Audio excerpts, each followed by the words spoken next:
আসসালামু আলাইকুম। আজকে একটা সুন্দর একটা ভিডিও নিয়ে আপনাদের মাঝে হাজির হলাম। ভিডিওটা শুরু থেকে করতেছি, তারপরে দেখেন কি সুন্দর একটা স্টেজ নিয়ে হাজির হলাম। প্রথমে 4 প্রোগ্রাম দিয়ে আমি মিল কটন নিয়ে অনেকগুলো চেন আমার যেটা দরকার আমি এরকম করে চেন করে সবটি দুই দুই করে যাতে হয় সেরকম করে একটা চেন নেব, এবং চেন করার পর সবটিতে আমি হাফ ডাবল ক্রোশেট উঠাবো, কিন্তু একটা স্টেজও ছাড়বো না। তারপরে একটা করে নিয়ে এরপরে দুটো লুপ করে করে আমি প্রতিটাকে আমি স্কিপ করে যাব। এটা যে স্কিপ করার পরে আবার একটাতে দুইটাতে বাদ দিয়ে প্রতিটাতে ঘরে আমি তিনটা করে লুপ নেব। তিনটা করে নিয়ে আবার দুইটা স্টিচ বাদ দিয়ে আবার তিনটা করে লুপ নেব। এরকম করে প্রত্যেকটা স্টিচ আমি নিয়ে নেব, মানে শেষ করব একদম প্রথম থেকে শেষ পর্যন্ত।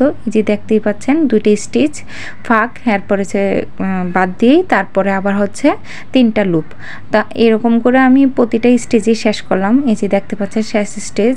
তো এই শেষ স্টেজে আইসাও দেখেন এরকম করে এই যে একটা, তারপরে এই যে আবার এই তিনটার ঘর দিয়ে আবার একটা, এরপর আবার এই তিনটার ঘর দিয়ে আবার একটা, আবার তারপরে এসে তিনটার ঘর দিয়ে এরকম করে আমি প্রতিটা স্টেজে যাব। একদম পমপম স্টেজের মতন হবে দেখতে জিনিসটা।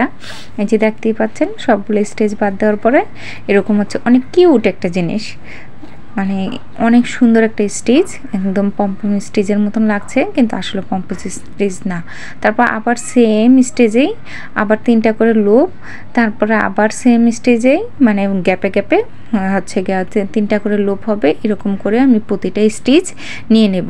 যদি আমার ভিডিওটা ভালো লেগে থাকে সবাই আমার সাথেই থাকবেন, আমার জন্য দোয়া করবেন যাতে ভালো ভালো ভিডিও আপনাদের মাঝে শেয়ার করতে পারি। আল্লাহ হাফেজ।